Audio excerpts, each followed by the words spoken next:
Hello, good evening dear student. मैं प्रियंका आप सभी का स्वागत करती हूँ आपके अपने परिवार बुद्धा क्लासेस में। कैसे हैं आप सभी? आशा करूंगी कि आप सभी बहुत अच्छे जो है साथियों। आज के करंट अफेयर के टॉपिकों पर बात करेंगे और स्टैटिक के टॉपिक पर भी हम बात करने वाले हैं। जैसा कि आप सभी जानते हैं कि अभी कथक का 37वां महोत्सव दिल्ली में आयोजित किया गया है। पहले उसके बारे में जानेंगे और उसके बारे में ही जो है हम स्टैटिक की बातें भी जानने वाले हैं। और इसके बाद हम करंट अफेयर्स के बारे में, एक सैन्य अभ्यास के बारे में जानेंगे और नीति आयोग के बारे में भी जो है हम आज के विषय पर चर्चा करें। तो साथियों स्टार्ट करते हैं। तो कथक के बारे में, कथक आप सभी जानते हैं कि उत्तर प्रदेश का नृत्य है, शास्त्रीय नृत्य जिसे कहा जाता है। इंग्लिश में बोले तो क्लासिकल डांस कहा जाता है। तो कथक का जो 37वां 6 दिवसीय महोत्सव है दिल्ली में आयोजित किया गया है संगीत नाटक अकादमी के। तो संगीत नाटक अकादमी के द्वारा 37वां महोत्सव, अगर मैं 36वें महोत्सव की बात करूं, 36वां कथक महोत्सव भी दिल्ली के अंदर आयोजित हुआ था 19 फरवरी 2024 को। कथक की बात की जाए, कथक एक क्लासिकल डांस है। क्लासिकल डांस के बारे में यदि मैं बात करूं आप सभी से, तो संगीत नाटक अकादमी के अकादमी के तहत जो है शास्त्रीय नृत्यों को 8 माना गया। संस्कृत मंत्रालय ने जो है 9वां 6 शास्त्रीय नृत्यों को शामिल किया गया है। अगर मैं शास्त्रीय नृत्य के स्रोतों की बात करूं तो इसके 3 स्रोत हैं, जिसमें सबसे पहले नाट्यशास्त्र को माना गया है। नाट्यशास्त्र जो है भरत मुनि की पुस्तक है। नाट्य शास्त्र जो है भरत मुनि की पुस्तक है और नाट्य शास्त्र को पंचम वेद भी कहा जाता है। 8 नृत्य कौन कौन से हैं, पहले इस पर चर्चा करते हैं। सबसे पहला है भरतनाट्यम। भरतनाट्यम शास्त्रीय नृत्य जो है वो सबसे पुराना शास्त्रीय नृत्य बताया गया है।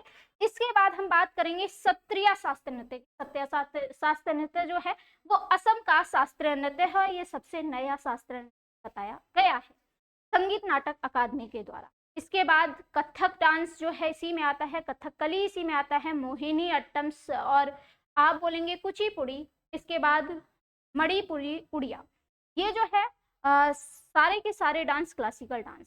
अगर इनकी और डिटेल्स जाननी है तो आप स्टैटिक की क्लास देख सकते हैं, वहां से आपको सारी चीजें। अगर मैं छऊ की बात करूं, छऊ जो है, छऊ की जो है कितनी शैलियां हैं, तो 3 शैलियां हैं। इनके बारे में भी आप लोग याद। आगे हम बात करते हैं आज के करंट के मुद्दों पर।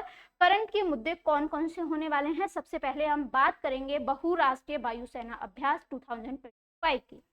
तो जैसे आप यहाँ पे पिक्चर देखेंगे, ठीक है, इसमें जो है वायुसेना अभ्यास जो है, पहले बात करते हैं इसमें कितने देश शामिल हैं। तो वर्तमान में इसमें 15 देश शामिल हैं। अगर मैं इसकी बात करूं, बहुराष्ट्रीय वायुसेना अभ्यास को किसने शुरू, हेनेलिक जो है वायुसेना के द्वारा इसे शुरू किया गया। हेनेलिक क्या है? अब आपके माइंड में पॉइंट आएगा, हेनेलिक है क्या?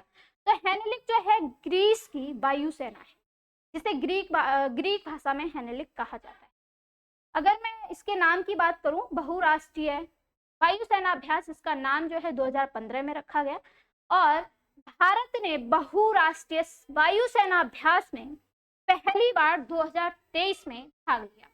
इसके बारे में यदि मैं बात करूं, 2023 में जो है हमारे भारत के प्रधानमंत्री माननीय श्री नरेंद्र मोदी जी जो है ग्रीस की यात्रा के दौरान ग्रीस और भारत के बीच में कुछ समझौते हुए, जिसमें भारत ने अपनी प्रतिबद्धता को दिखाया। इसीलिए ग्रीस ने जो है 2023 में भारत को इस सैन्य अभ्यास में शामिल कर 2025 में जो है भारत इसमें दूसरी बार शामिल होने जा रहा है। वर्तमान में इसमें 15 देश शामिल होंगे। 15 देशों में से कुछ देशों के नाम मैं आप सभी को बता देती हूँ। आप ग्रीस और भारत से तो अवगत हैं। इसके बाद जापान जो है, फ्रांस, अमेरिका, ये सारे देश जो है इसमें शामिल होने वाले हैं।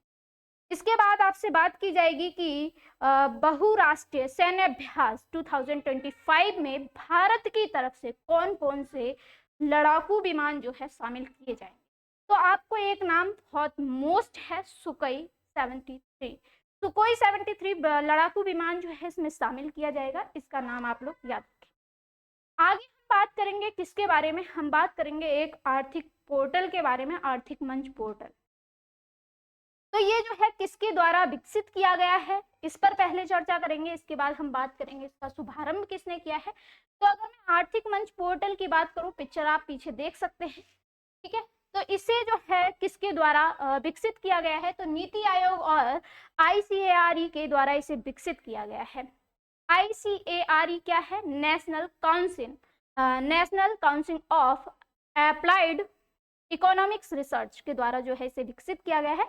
इसमें विकसित इसमें जो है किस किस चीज को रखा गया है, तो आपसे मैं बात करूं तो इसमें जनसंख्यांकिकी राज्य समग्र को जो है शामिल किया गया है। जो दलित लोग होते हैं उनके लिए वो अपनी आवाज को उठा सके, उसके लिए जो है इस पोर्टल को बनाया गया है।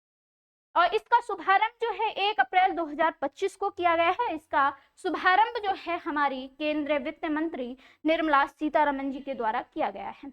निर्मला सीतारमण जी ने जो है 2025 का बजट पेश किया 1 फरवरी को, और 1 अप्रैल से उसे लागू भी किया गया है। उसमें कुछ बदलाव भी हुए हैं, उसकी भी वीडियो आपको जो है हमारे यूट्यूब चैनल पर मिल जाएगी। हम आगे बात करते हैं नीति आयोग। नीति आयोग जो है बहुत ज्यादा मोस्ट टॉपिक है और इसमें जो है बहुत सारी चीजें एग्जाम में पूछी। सबसे पहले बात करते हैं नीति आयोग के गठन की।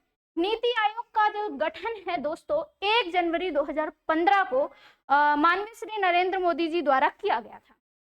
इसके बारे में बात की जाए आप सभी से कि नीति आयोग जो है इसके अध्यक्ष कौन थे, तो इसके अध्यक्ष जो है साथियों नरेंद्र मोदी जी खुद है। और अगर मैं बात करूं इसकी नीति आयोग की पहली महिला उपाध्यक्ष कौन थी, इसका आंसर आप सभी को कमेंट सेक्शन। और अगर मैं वर्तमान की बात करूं कि वर्तमान में नीति आयोग की उपाध्यक्ष कौन है, तो 2022 से लेकर अब तक अभी तक जो है नीति आयोग की उपाध्यक्ष जो है सुमन बैरी जी हैं।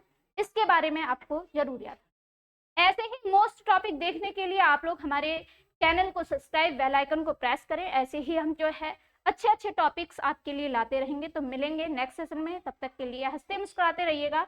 नमस्कार, जय हिंद, जय भारत।